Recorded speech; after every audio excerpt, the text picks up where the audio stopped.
The year is 1997. Captain Charles Moore is sailing home from his sailing race. He sails into this general area of the Pacific Ocean. You know what he sees?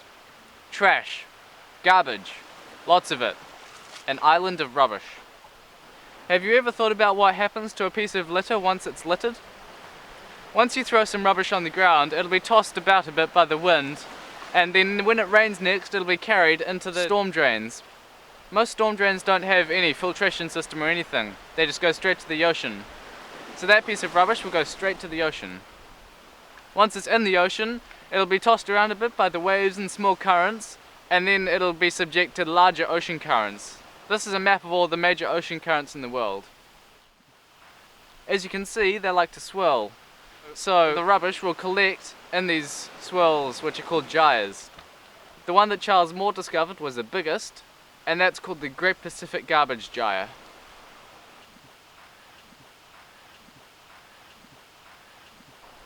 These images don't do it justice. The largest estimate of the size of the Great Pacific Garbage Patch is 15 million square kilometres. That's 56 times the area of New Zealand. This rubbish does a lot more than just look bad. I'd like you to meet Mae West.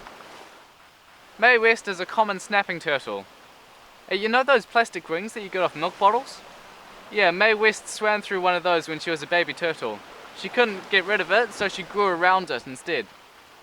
Her body was deformed permanently. The plastic ring was removed when she was first discovered, but she'll never recover, not even after 7 years. Let's take a trip to Midway Atoll to have a look at another effect that this plastic has on wildlife. Midway Atoll is an island right in the centre of the Great Pacific Garbage Patch, and it's home to massive albatross colonies.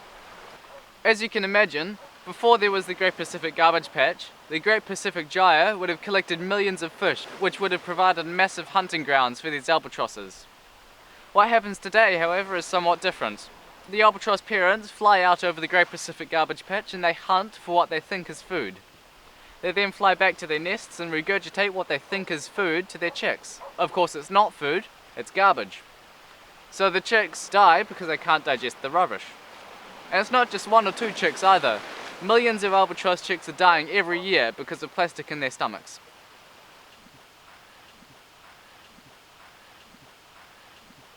So, next time you litter, how long will it take for that litter to reach the ocean?